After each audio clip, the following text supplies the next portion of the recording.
Hello, you wonderful people, and welcome to another episode of Not Too Comic Book. This being a show where I talk about TV shows that are adaptations of comic books. For today's episode, I'm going to talk about the latest episode of Riverdale as well as the series premiere of Happy. Like always, if I'm talking about something you want to listen to, you can always look in the description down below. I include the time when I start to talk about each of the respective shows. So for example, if you want to hear what I have to say about this week's episode of Riverdale, you can skip to what I have to say about the series premiere of Happy. But the first thing I'm going to talk about is this week's episode of Riverdale. Another great episode. A lot of stuff went down, so let's break everything down bit by bit. For one, we had Archie and Veronica looking more into the whole Riverdale Reaper situation. It seems like we kind of learned more about like the family that got murdered. It turns out that that's actually the house that the Black Hood sent Betty to during that whole situation.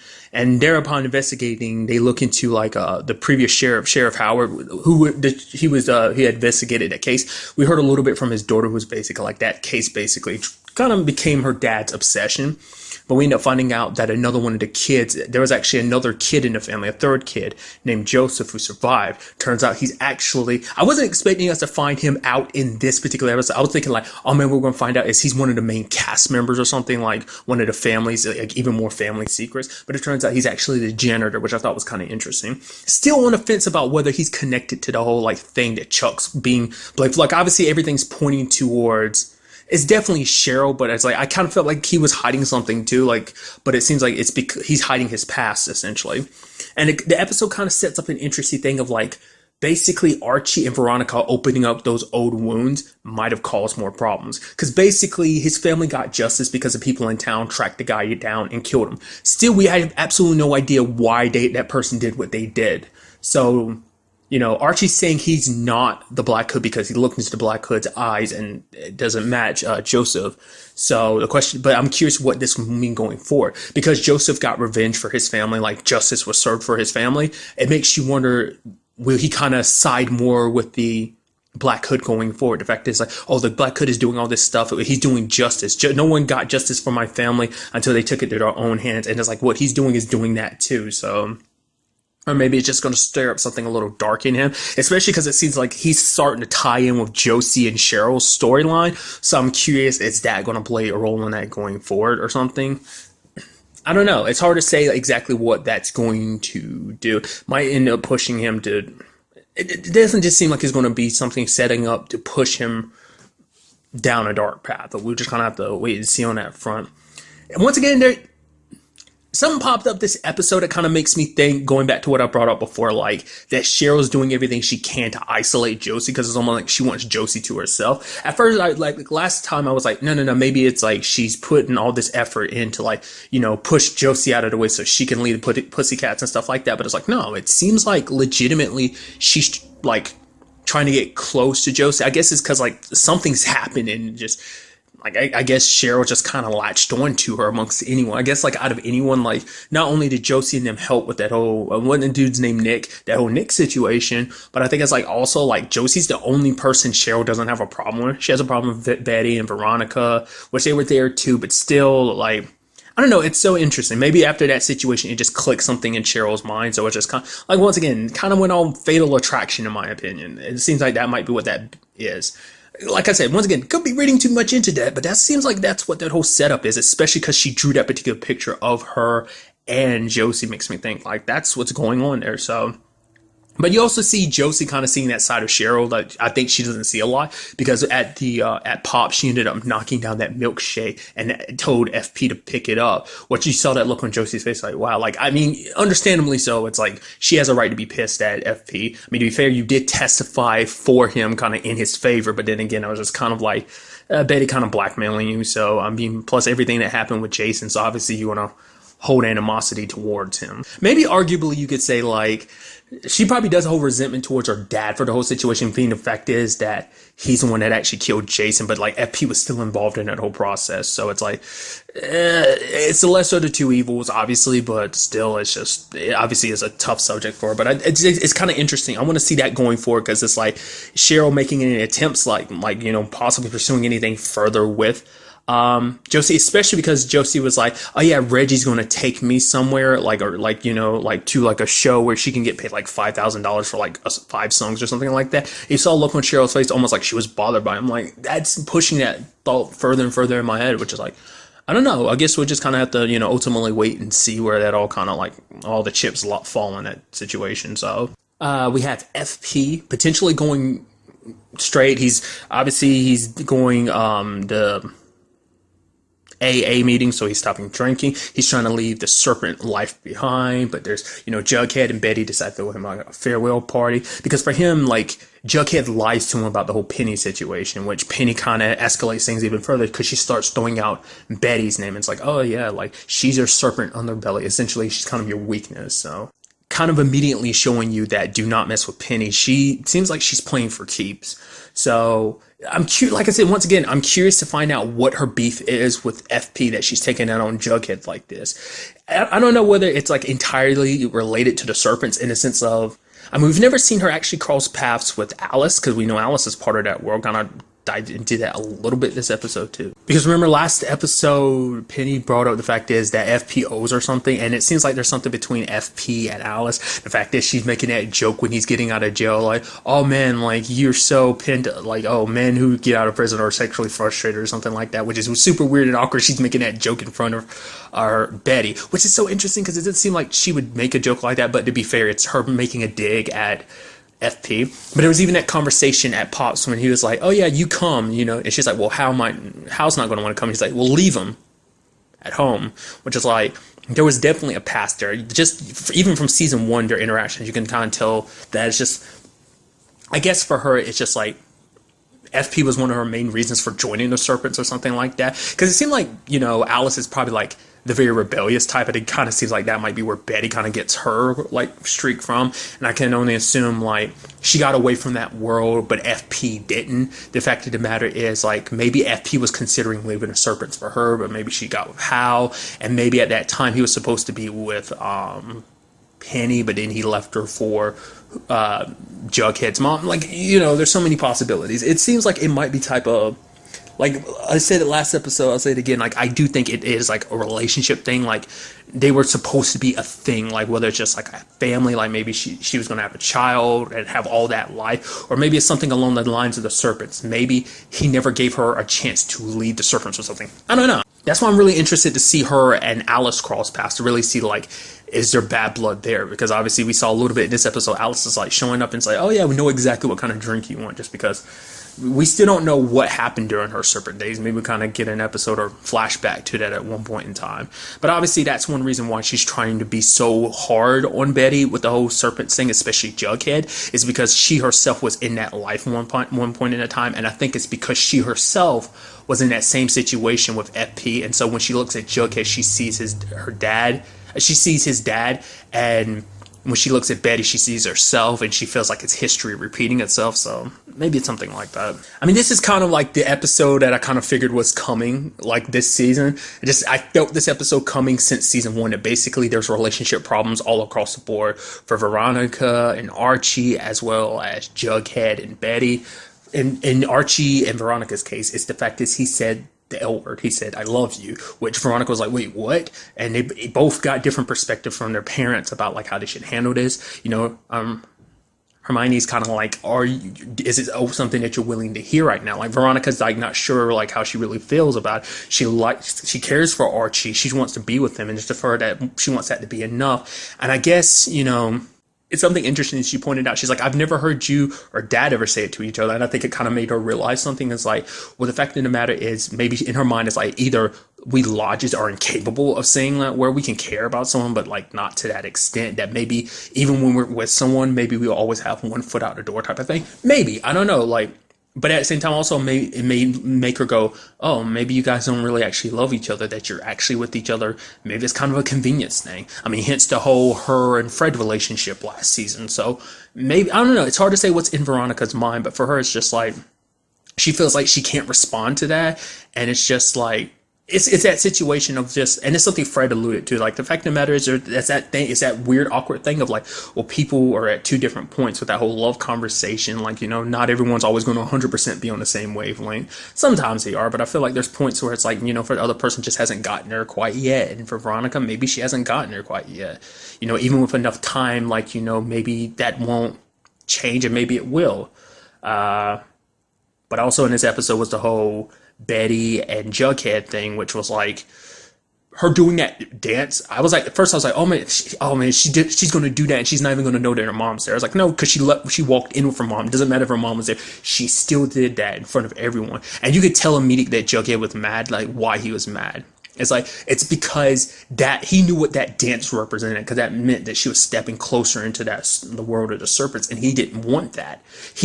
Yes, this is his world, but he didn't want Betty mixed up in it. It's like if he's going to fall on that world, it's going to be, if he has to fall on his own type of like own sword, in a sense, is what I mean. Of like, if he has to take the fall for being caught up in that world, he'd rather it be him. Especially with this whole Penny situation, she's already thrown Betty's name out there. She has evidence against Jug and Archie, which really interesting when once again seeing that like serpent side of Jug come out when he's like, Tall boy, I'm tired of you whispering and bitching behind my back about my decision. It's like, yo, we're gonna leave it up to a vote.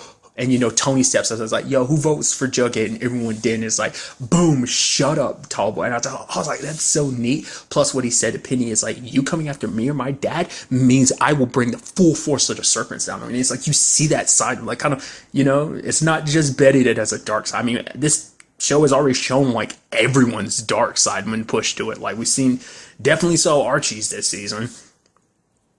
But with that whole situation, it's just like FP comes back. He was going into retirement. He was working at Pops. He was going to leave everything behind. But he found out about Penny, which Jughead did his best not to say anything because he didn't want his dad to work. Because it's like, I created this situation. I'm gonna be the one to fix it. But for him, it's like, you broke your promise to me that you weren't going to get mixed up in it. To be fair, he only got mixed up because he thought you were hurt. But once again, like I said last episode, he should have come check on you first.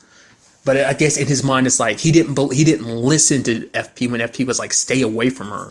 I guess maybe in his mind, he just didn't think about the aspect of just her being so dangerous. And now we've seen her kind of being a little dangerous. But I think even then, that's just the beginning of I think we're only just getting started with what Penny has in mind and has planned. Like I said, I'm curious to see, like, is this some like power play for their serpents or what? But now FP's back, so that Jughead doesn't have to be mixed up on it. It's like, basically, this problem has just become my problem now, so you're out. So I don't know whether he means out of the serpents, or does he mean out of the leadership role. So that means probably FP's going to start carrying out a lot more stuff for Penny, or does that mean Jughead's going to do it? Because now he's pushing Betty away, which Betty's getting closer to that world. She's like, I want to beat, but obviously, like, he sees what's happening to his dad. It's like he made that mistake, and he ended up doing that whole Penny situation, and now his dad's being dragged back in that world. He's like, my dad had one opportunity to cut ties with this place, and I messed up.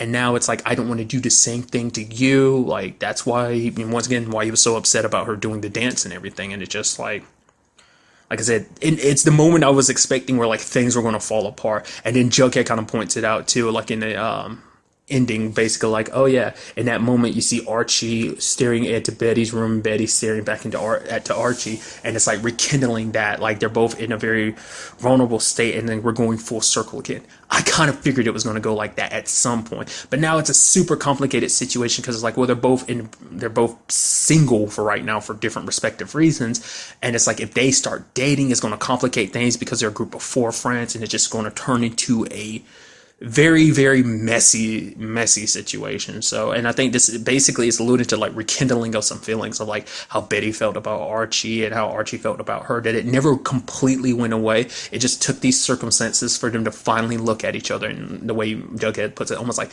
looking at each other almost like it was the first time, so it's sad just because it's just like the breakups are for reasons you can kind of understand. Like the whole Veronica and Archie thing is just like, I think it's a situation where Veronica doesn't want to string him along. It's like, I might not ever be capable of saying I love you. You know, I might not ever reach that point. I care for you deeply, but maybe I'll never reach that point. And it's not fair for us to be together if I'm not going to be on equal footing with you on that. You might not hold it against me for not being able to say the words back to you, but you should. Especially because it's super sad because they were doing that awesome duet, which I love that song. And especially them singing it was like, oh, that's so good.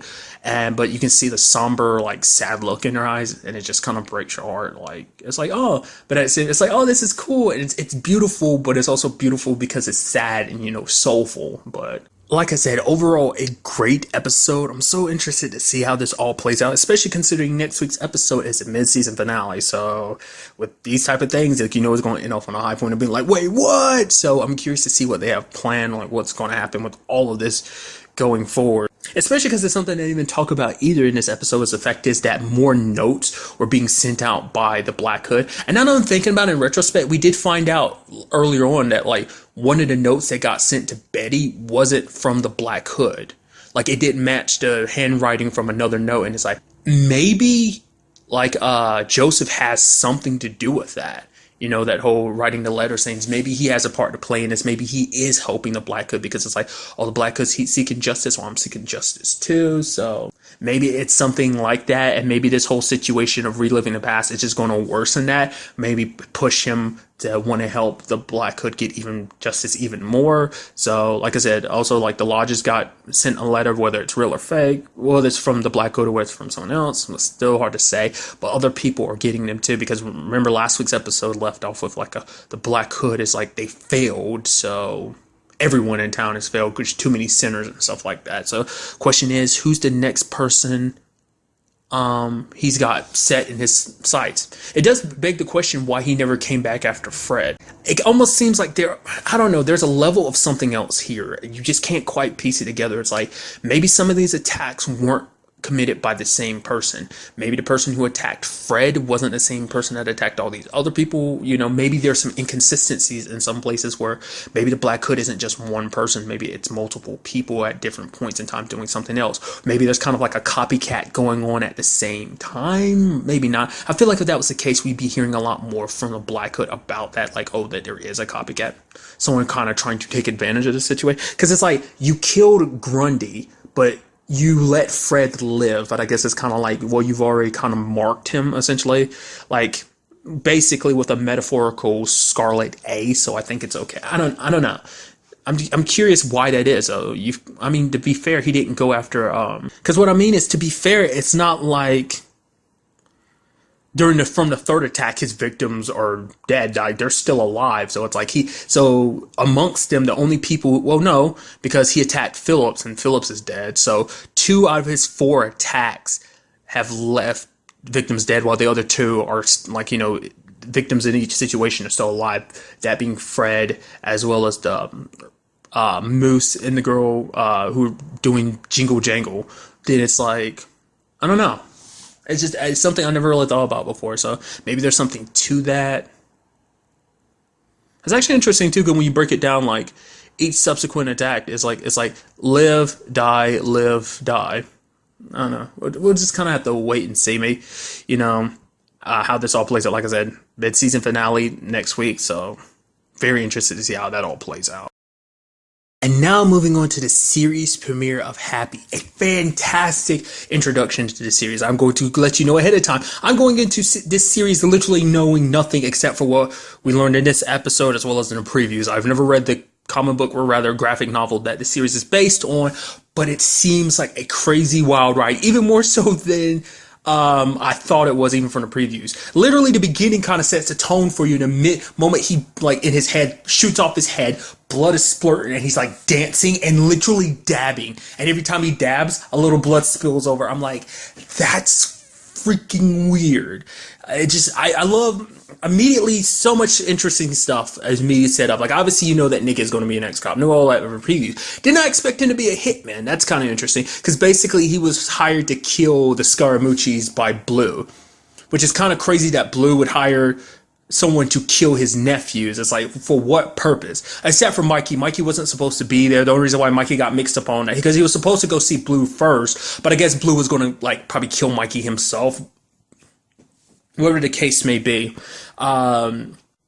I mean, we're still like up in the air about the whole question of like how he lost his job. Like we have not even touched the surface on who really Nick is, but kind of like I do like to immediately kind of making it. I mean, immediately learn from Meredith that the fact is he was like one of the greatest cops in the department, but now it's kind of like it's kind of a piece of crap. That was kind of interesting too. Like the whole like it was never really answered. It's like, oh yeah, that lady, that prostitute lady, she was about to get killed by that dude in that prawn suit. But it's like, yeah, he was about to kill you, but nothing to it. I guess it just kind of fits the like style of the city because it seems like it's gonna be like it seems like they might be setting this up to almost be like a Gotham City because I think like when you think of fictional cities, I honestly think Gotham is probably like the most crime-ridden city, and it seems like this city is gonna basically be like this entire world is built like that, especially because certain things in the city don't really click. Like for example, the girl. Haley, when her mom Amanda went to go talk to the cop was like, "Oh yeah, what color backpack? What was she?" It's like I told you I already told you the bag is pink. It's pink. And then she's like, "Don't worry, we'll look for Ashley." And it's like her name is Haley. Fact is, he couldn't even get that right. Either shows that the cops don't care, or the guy in particular she was talking to was an idiot. We even saw that when the time came, because Blue needed to get information from Nick about the whole password thing, that the cops bailed. Like Meredith saw Smoothie and the rest of the guys coming in, didn't stop them.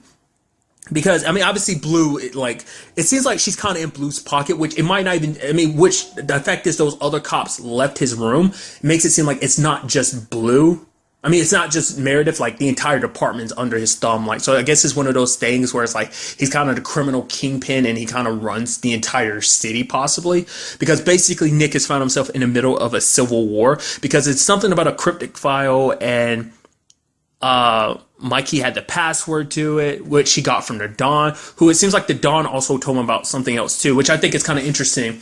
I was wondering, like, is it just going to be Happy? That's the weird thing about the show. It's like, no. Apparently, they've already, even in this first episode, they've already introduced the fact is they're going to be non-human characters in this. Like, beyond just Happy, like, positive non-human people, it seems like they're bad guys. Like, because Mikey himself, it's like, the fact is he was dying and he was like, Mama, like, let me confess to you. I think he was saying the Don told him that there are devils. Like, basically, we saw that flash between him and the Don's whispering to him. And you see this, like, flashes of, like, women covered in blood and stuff like that. It's basically like devils exist in this world and they are disguised as humans.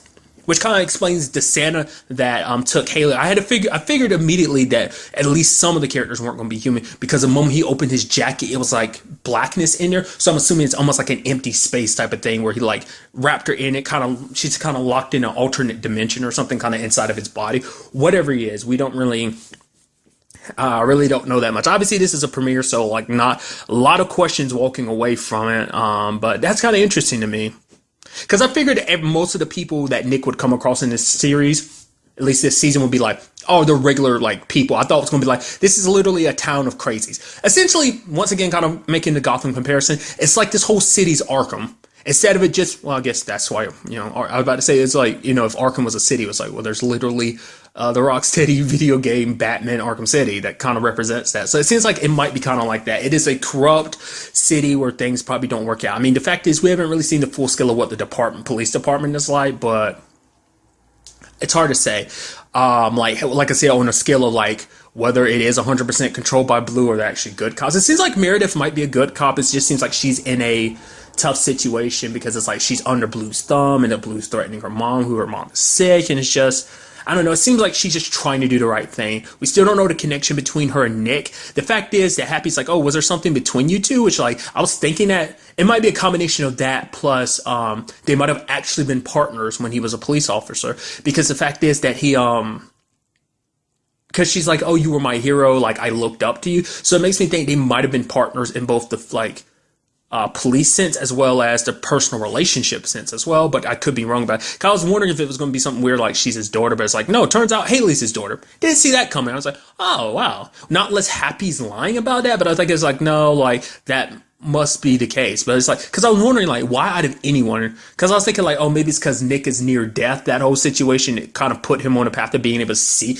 Like, I'm wondering, does this just apply to Happy or whatever these things are? Like, do they possess humans? Do they just look like humans? When they're not looking like humans, can people in general see what they really look like? Or is it only people with powerful imaginations like Haley?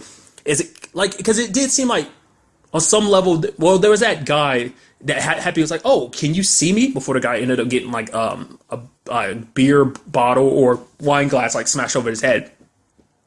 So it makes you wonder: is it just like, because obviously Haley can see him, but it's like, why can Nick? Is it because of the whole near-death thing of like almost dying? But to be fair, he's almost died multiple times, it seems like, because he's kind of seeking it. For what reason? We don't know. Can only assume it's tied back to his death. All we saw in newspapers like, oh, the walk of shame for him and stuff like that. So it's like, what did he do? Did he scoop on a big case?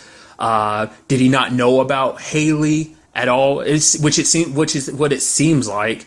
Maybe Amanda kept it from him. Maybe Haley's from, I guess, not unless Haley's adopted or something, and that her mom is not her biological mom. Not unless it's something like that, where it's like, I'm curious, you know.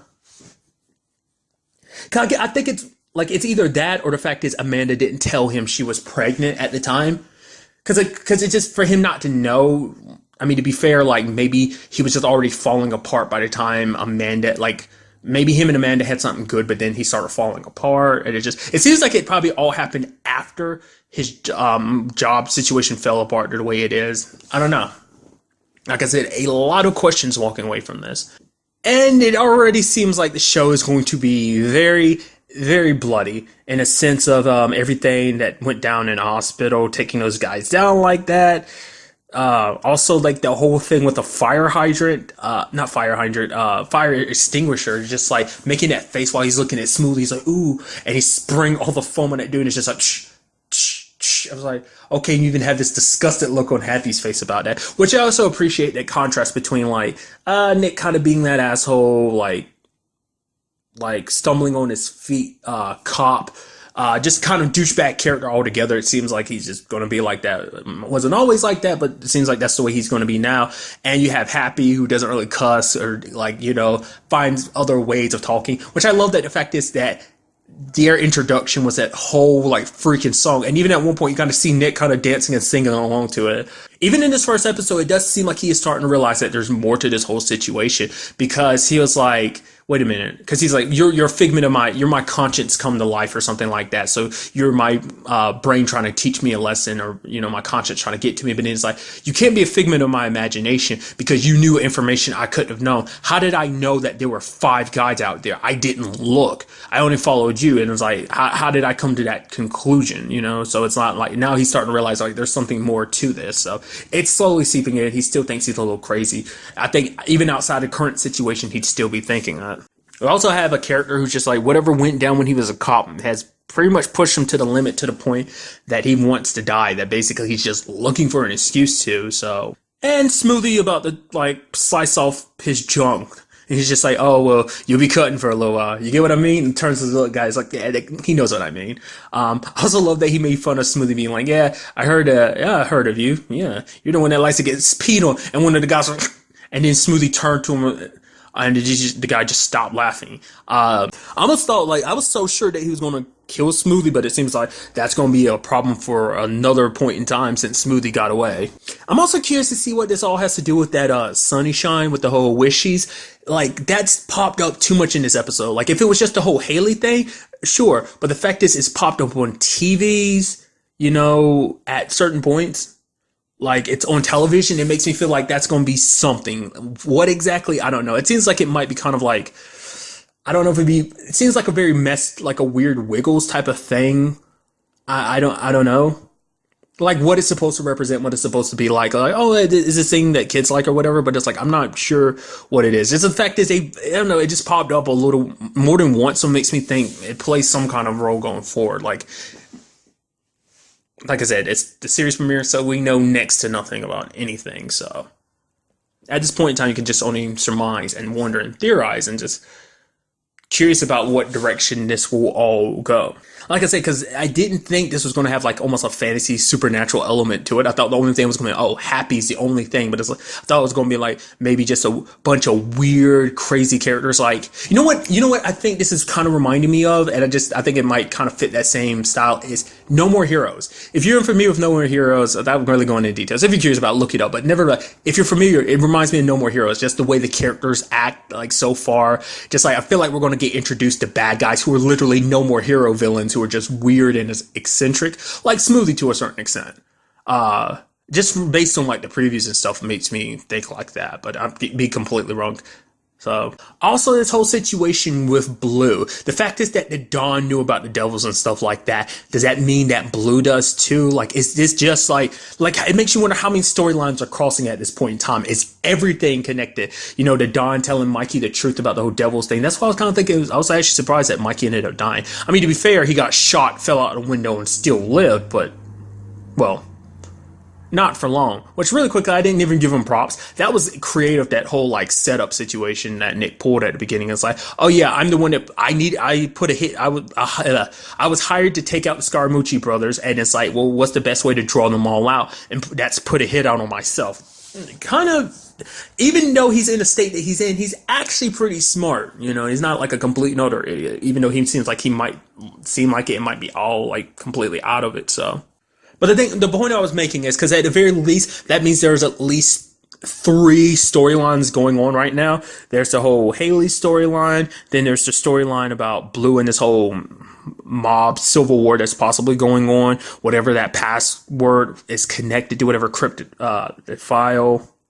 And the fact is that there are essentially monsters in this world, which is like, how does the Dawn know? Is this kind of like did the Dawn cross paths with these? Is it like something that's passed down in his family that know about? There's like, how many people know about the monsters? Like, where are they from? Or the devils? Are they actual devils? Or are they kind of like happy where they're like from a different world manifesting in ours? Like, you know, like what the whole situation is. I mean, ultimately, all these questions just have to wait to see like where we go from here. Hopefully get a lot of these answers fairly soon. Won't get all of them fairly soon because that's not how shows work, but at least quite a bit of them get answered soon enough, hopefully. But really, that's all I want to talk about in this episode. Till the next time we meet, be happy, be safe, live life to the fullest, and enjoy it. Good day and goodbye.